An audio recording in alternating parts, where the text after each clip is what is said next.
আসসালামু আলাইকুম ওয়া রাহমাতুল্লাহি ওয়া বারাকাতুহু।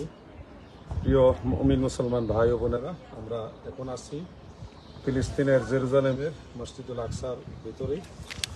আপনারা দেখছেন, এটা হলো আমাদের পিছনে গোল্ডেন ডোম, আর ওইদিকে হলো মসজিদে কিবলি। আপনারা যেটা দেখছেন এটা হলো মসজিদে কিবলি, যেটাকে আপনারা আল আকসা মসজিদ হিসেবে জানেন, কিন্তু এটার মূল নাম হলো মসজিদে কিবলি। আর এই পাশে যেটা আপনারা দেখছেন এটা হলো গোল্ডেন ডোম। এই দুইটা মসজিদ মূলত আল আকসার ভিতরেই পড়েছে। এছাড়াও এই আল আকসার ভিতরে টোটাল বাউন্ডারির ভিতরে আরও 5টি মসজিদ রয়েছে। সর্বমোট 7টি মসজিদ আছে এই আল আকসার মধ্যে। মসজিদে বুরা কি জানি বলে সাখরা। সাখরা। তো এই যে কালো গম্বুজওয়ালা যে মসজিদটা আপনারা দেখছেন, এটা কি জুম হয় না? না, জুম হবে না। কালো গম্বুজওয়ালা এটা হলো মসজিদে কিবলি, যেটা মসজিদে আকসার অন্তর্ভুক্ত। এবং এই মসজিদে রাসূল করিম সাল্লাল্লাহু আলাইহি ওয়াসাল্লাম মেরাজ রাত্রে আমাদের নবীজি ইমামতি করেছিলেন। আর এই পুরো এলাকা জুড়ে এই বাউন্ডারির ভিতরে সম্পূর্ণটাকে একসাথে বলা হয় আল আকসা মসজিদ। না, মসজিদ না, না, এটা পুরাটাই আল আকসার অন্তর্ভুক্ত। এর ভিতরে পুরাটাই মসজিদ। আর এটার মধ্যে যেমন এই গোল্ডেন ডোম, এটা কিন্তু রাসূল করিম সাল্লাল্লাহু আলাইহি সাল্লামের জামানায় ছিল না। এবং আল আকসা বলতে আপনারা যেটা চিনেন, এই যে কালো গম্বুজওয়ালা মসজিদটা, এটা মসজিদে কিবলি। এই মসজিদটাও অনেকবার সংস্করণ করা হয়েছে।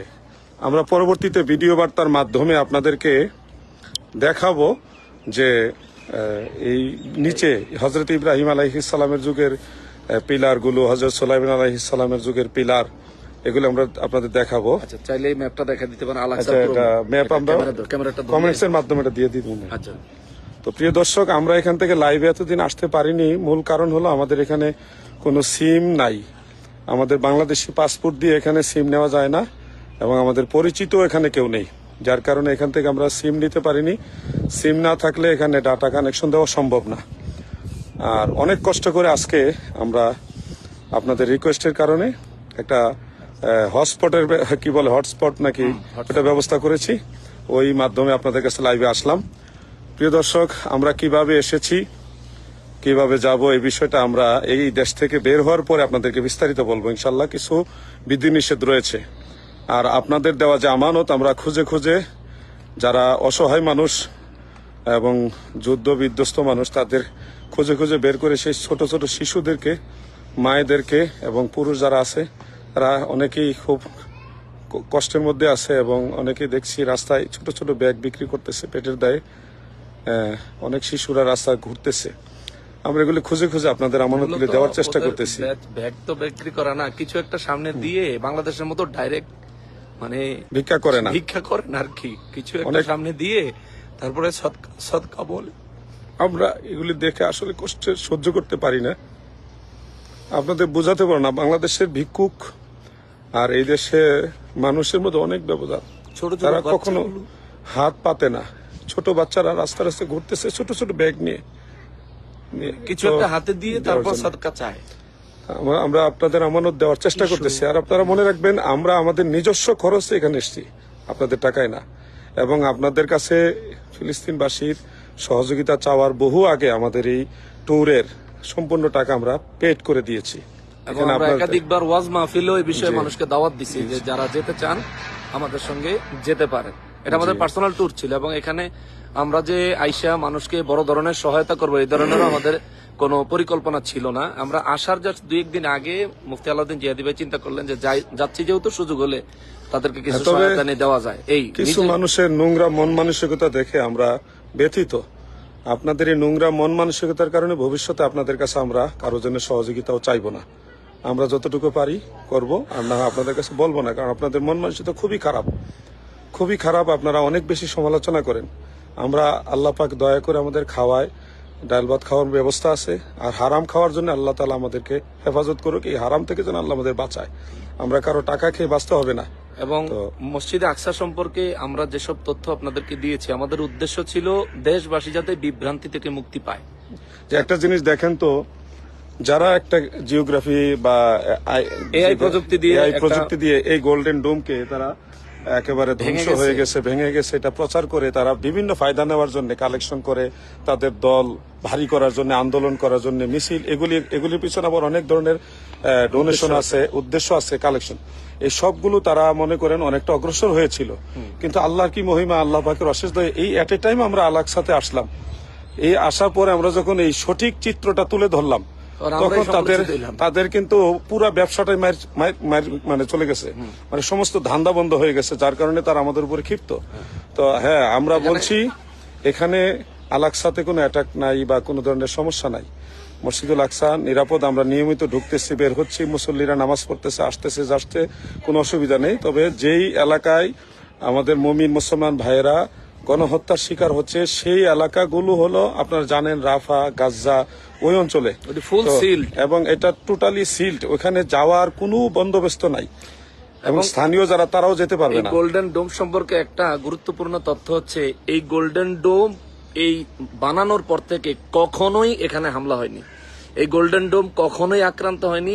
যেই ছবিটা দেখছেন এটা এআই প্রযুক্তি দিয়ে বানানো, এবং এই ছবির পার্থক্য আমরা ইতিপূর্বে আমাদের আইডি থেকে পোস্টের মাধ্যমে আপনাদেরকে দিয়েছি যে কোন কোন জায়গায় পার্থক্য রয়েছে। ভবিষ্যতে যখনই গোল্ডেন ডোম হামলা হয়েছে এই ধরনের কোন তথ্য আসবে, আমরা আন্তর্জাতিক মিডিয়ার তথ্য ছাড়া, আন্তর্জাতিক মিডিয়ার ভিডিও চিত্র প্রচারণা ছাড়া আমরা কখনো এগুলি বিশ্বাস করে কারো হাতে আমাদের আরেকটা বিষয় আমি শেয়ার করি। আমাদেরকে অনেকে বলছেন আমরা মসজিদুল আকসা চিনি না, এটা একটা হাস্যকর বিষয়। আমি আগেও একবার এখানে আসছি, আপনারা জানেন, আমি ফিলিস্তিনে আল আকসা মসজিদ আরেকবার আসছি। আমার নকশবন্দি ভাই এবার আসছেন, আমার কাশিমি ভাই আসছেন, আমাদের এখানে নিউজ ভাই আছে, এই যে নিউজ ভাইকে নিয়ে আমি অনেক দেশে সফর করেছি, এবার উনি আসছেন। তামিম বিল্লাহ সাহেব, ভালো মানুষ, তিনি তো গতকাল লাইভ দিয়েছেন, আপনারা দেখেছেন, লাইভ না ভিডিও বার্তা দিয়েছেন।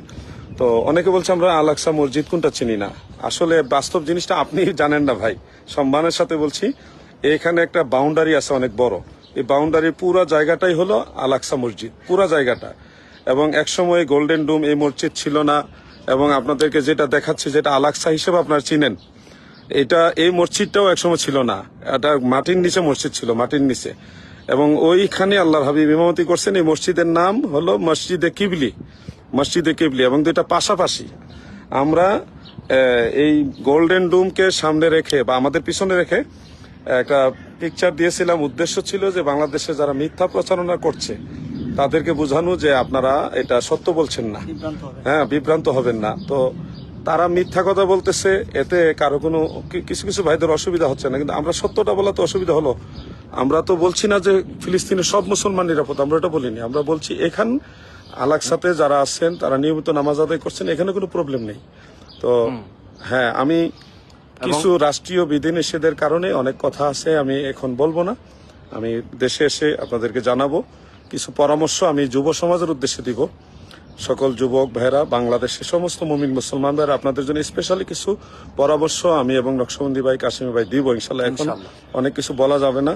আর এখানে আমরা আসলাম কিভাবে, এটা কিভাবে আসলাম বিস্তারিত বলার একটা সময়ের ব্যাপার। আমরা যেভাবে আসার প্রসেসিং যেটা করা দরকার, আজমির শরীফ যেতে হলে আপনাকে ইন্ডিয়ার ভিসা নিতে হবে।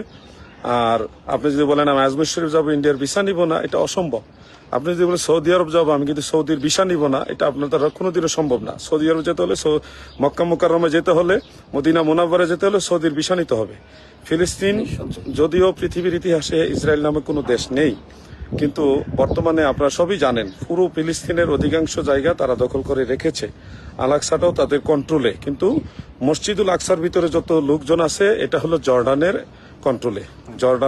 কন্ট্রোলে। সেই সুবাদে অ্যাড করি, আমরা এই 3 দিনে প্রায় 3000 কিলোমিটার সফর করছি, এই পুরো জেরুজালেম এবং পুরো ফিলিস্তিন মিলে। কোন জায়গায় আমরা ফিলিস্তিনের কোনো পতাকা দেখিনি, সব জায়গায় রাস্তার মধ্যে ওরা দখল করছে। যে এই জিনিসটা বোঝানোর জন্য হার্ড করে বলেন না, সমস্যা আছে। আমরা কিছু বিধি নিষেধের কারণে অনেক কথা বলবো না, সবকিছু ফেসবুকে বলবেন না, সবকিছু আপনি অফ থাকেন, সমস্যা ফেস লাগাবেন আপনি। আমরা কিছু বিধি নিষেধের কারণে অনেক কথা বলবো না, আমরা দেশে আসে আপনাদের কাছে শেয়ার করবো ইনশাল্লাহ। হ্যাঁ, আমরা যে লাইভে আসছি এটাও নিয়ে যদি কারো সন্দেহ থাকে তাহলে আমি 2-1 কমেন্ট পড়ি, কারণ আমাদের বাঙালি এটা আজব জাতি লাইভে আসছি এটাও সন্দেহ করবে। এমডি খোকন খান তিনি লিখেছেন মাশাআল্লাহ, দোয়া করবেন। মুস্তাফিজ তালুকদার তিনি সালাম দিয়েছেন, ওয়ালাইকুম সালাম। আমাদের রনি সাহেব তিনি একটা দোয়া দিয়েছেন, এবং আরো অনেকেই কমেন্টস করেছেন। এম তুফাইল আহমেদ। দোয়া করি আল্লাহ তাআলা আপনাদের শহীদ হিসেবে কবুল করুক। আপনার দোয়ার সাথে আমরা আমিন বললাম। আমিন। আল্লাহ তাআলা যেন আমাদের কবুল করেন, আমিন। আরেকজন এমডি রাব্বি লিখেছেন, কেমন আছেন প্রিয় হুজুর? আশা করি আপনাদের সন্দেহ আর থাকবে না যে আমরা লাইভে আসছি। এটা যে লাইভ, আপনারা এরপর সন্দেহ করবেন না, আশা করি। আপনাদের কারো ইমার্জেন্সি কোনো কোশ্চেন থাকলে আপনারা দিতে পারেন, আপনাদের সেটা আমরা বলার চেষ্টা করব। কমেন্ট আসে না কোনো উপরে নিচে নেই করে কমেন্ট, নেট বোধহয় হচ্ছে, মোবাইলটা কই হাতে রাখেন না, কাছাকাছি রাখেন। ফোনটা একটু হাতে রাখেন, নাহলে তো পাইতেছি না। অনেক কষ্ট করে আজকে আমাদের ইনুস ভাইয়ের মাধ্যমে, এই যে ইনুস ভাইয়ের মাধ্যমে হটস্পট ব্যবস্থা করছি। দুবাই প্রবাসী, চট্টগ্রামের সন্তান, এনার মাধ্যমে আজকে অনেক কষ্ট করে সংগ্রহ করা হয়েছে। প্রিয় দর্শক, আমরা আমাদের সফর রয়েছে মসজিদে বুরাকে আমরা যাব, যার কারণে আমরা এখানে লাইভটা লম্বা করব না। পরবর্তীতে সম্ভব হলে আপনাদেরকে আরেকবার লাইভে সংযুক্ত করবো ইনশাআল্লাহ। যদি সম্ভব হয় আপনারা এটা শেয়ার করেন, সবার কাছে মেসেজটা পৌঁছে দেন, আমাদের জন্য দোয়া করবেন, আমরা আপনাদের জন্য দোয়া করবো ইনশাআল্লাহ। আরেকটা ইনফরমেশন হচ্ছে যে আমরা তো বলে আসছি যে আমাদেরকে এই দেশের সরকার সিম দেয় না, কিন্তু এখন প্রশ্ন হতে পারে যে আমাদের সঙ্গে সফর সঙ্গে ইউনুস ভাই ওনাকে কিভাবে সিম দিল না। ওনার আপনার সিমটা কোন জায়গায়? দুবাইয়ের সিম কার্ড আছে। এই দেশে রোমিং হিসেবে ইন্টারনেট পাচ্ছে, রোমিং হিসেবে। অতএব সেই হিসেবে আমরা ওনার কাছ থেকে এটা ব্যবস্থা করছি গত রাতের থেকে, অনেক প্রি প্ল্যান করে, অনেক কষ্ট করে ব্যবস্থা করে আজকে আমরা লাইভে আসলাম।